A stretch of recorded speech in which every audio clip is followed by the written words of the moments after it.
उस्ताद जाकिर हुसैन 9 मार्च 1951 से 15 दिसंबर 2024 एक भारतीय तबला वादक, संगीतकार, ताल वादक, संगीत निर्माता और फिल्म अभिनेता थे। उन्हें शास्त्रीय भारतीय संगीत को आगे बढ़ाने के लिए जाना जाता था। जाकिर हुसैन तबला वादक उस्ताद अल्लाह रखा के बेटे थे।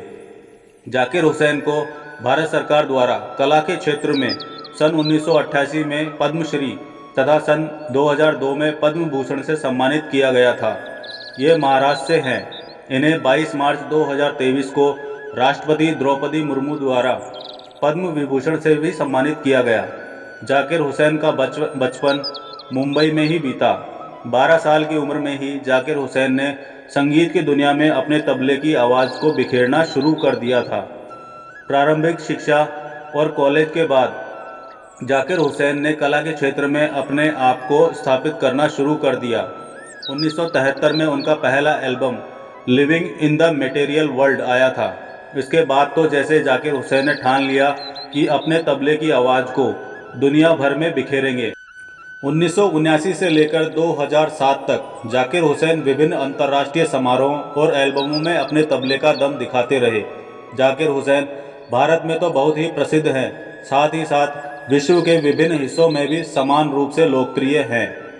1988 में जब उन्हें पद्मश्री का पुरस्कार मिला था, तब वह महज 37 वर्ष के थे और इस उम्र में यह पुरस्कार पाने वाले सबसे कम उम्र के व्यक्ति भी थे।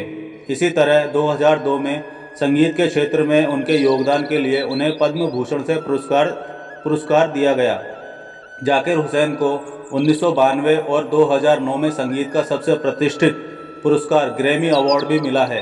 22 मार्च 2023 को राष्ट्रपति द्रौपदी मुर्मू द्वारा पद्म विभूषण से सम्मानित किया गया। नमस्कार दोस्तों, तो आइए जानते हैं जाकिर हुसैन की कुछ अनसुनी दास्तान। जिसे माँ ने समझा था मनहूस, अब्बा को बचाने के लिए मांगी थी भीख।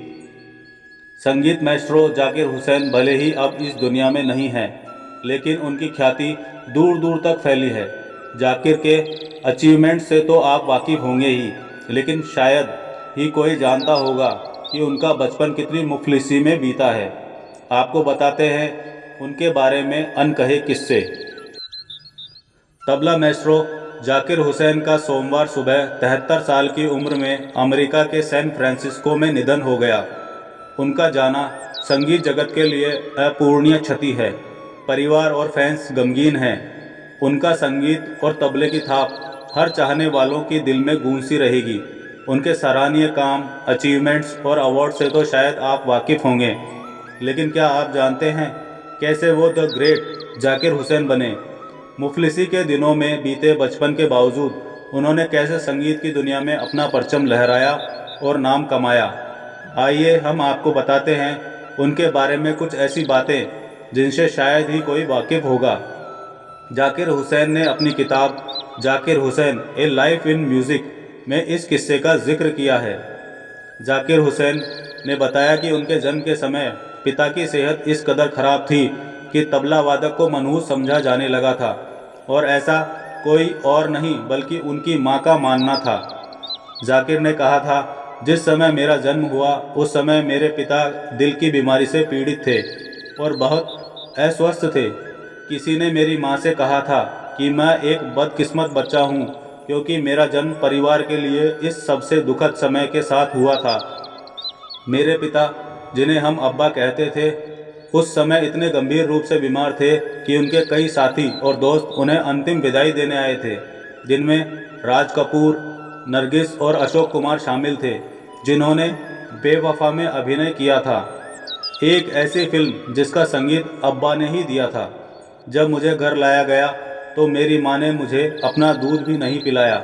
उन्हें वास्तव में लगता था कि मैं मनहूस हूँ, और इसीलिए परिवार की एक करीबी दोस्त जो हमारे पास माहिम दरगाह के मोहल्ले में रहती थी ने मेरी देखभाल की। दुख की बात यह है कि मुझे उस दयालु महिला का नाम याद नहीं है, लेकिन वो शुरुआती कुछ हफ्तों के लिए मेरे लिए एक तरह से सरोगेट माँ बन गई थी। आप सोच नहीं सकते हैं कि ये सामान्य नहीं था, क्योंकि भारतीय परिवार में सबसे बड़े बेटे को आमतौर पर राजकुमार की तरह माने जाता है। ज्ञानी बाबा ने दिया जाकिर हुसैन नाम। जाकिर अपनी किताब में इस बात का जिक्र करते हैं कि कैसे ज्ञानी बाबा ने उनकी ज़िंदगी में बड़े बदलाव किए। उनकी वजह से उन्हें बदकिस्मत से तकदीर वाला माना गया। जाकिर ने कहा था, मुझे बताया गया है कि मेरे जन्म के तुरंत बाद ज्ञानी बाबा नाम के एक पवित्र व्यक्ति हमारे दरवाजे पर प्रकट हुए। उन्होंने मेरी माँ को उनका नाम बाबी बेगम पुकारा।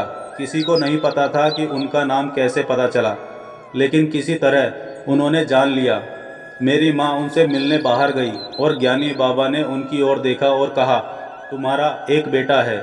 अगले 4 साल इसके लिए बहुत खतरनाक हैं, इसलिए उसका अच्छे से ख्याल रखो। वो तुम्हारे पति को बचा लेगा। बच्चे का नाम जाकिर हुसैन रखना। हुसैन मेरा पारिवारिक नाम नहीं है। मेरा उपनाम कुरैशी या अल्लाह रखा कुरैशी होना चाहिए था, लेकिन ज्ञानी बाबा ने जोर देकर कहा, मुझे जाकिर हुसैन कहा जाना चाहिए। उन्होंने ये भी कहा कि मुझे पैगंबर के पोते हजरत इमाम हुसैन का फ़कीर बनना चाहिए।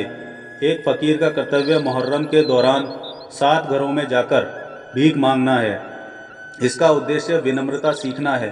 फ़कीर को जो कुछ भी मिला है उसे अपने से गरीब लोगों को देना चाहिए। घर घर जाकर भीख मांगते थे जाकिर ने आगे कहा, इसलिए जब मैं छोटा था तो मुहर्रम के दौरान मेरी माँ मुझसे हरा कुर्ता पहनाती थी, मुझे एक झोला देती थी और हम अपने मोहल्ले में घर घर जाकर भीख मांगते थे।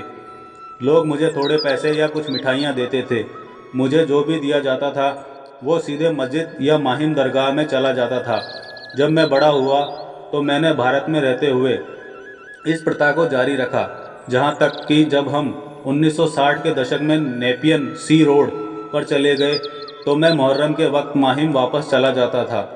और जब मैं अमेरिका चला गया तो कई सालों तक अम्मा ने मेरे घर पर यह तपस्या जारी रखी। ज्ञानी बाबा ने अम्मा को एक और बात बताई थी कि वो मेरा ख्याल रखे, और निश्चित रूप से मेरे जीवन के पहले 4 साल में मैं बीमार पड़ता रहा। मैं गलती से केरोसिन पी लेता था, या मेरे शरीर पर बिना किसी कारण के फोड़े हो जाते थे, या मुझे अचानक तेज बुखार हो जाता था। शायद ये टाइफाइड या कुछ और ही था। लेकिन दिलचस्प बात यह थी कि मेरी हालत जितनी खराब होती गई, मेरे पिता उतने ही बेहतर होते गए, जैसा कि ज्ञानी बाबा ने भविष्यवाणी की थी। 4 साल के बाद अब्बा स्वस्थ और तंदुरुस्त हो गए, और उस समय तक मेरी सेहत भी अच्छी हो गई थी। इस तरह मेरा नाम अब्बा पड़ा। जाकिर ने देश का नाम अंतर्राष्ट्रीय लेवल पर भी ऊंचा किया है। वो कई बार ग्रैमी अवार्ड जीत चुके हैं। उन्हें पद्म विभूषण, पद्म भूषण और पद्मश्री से सम्मानित किया जा चुका है।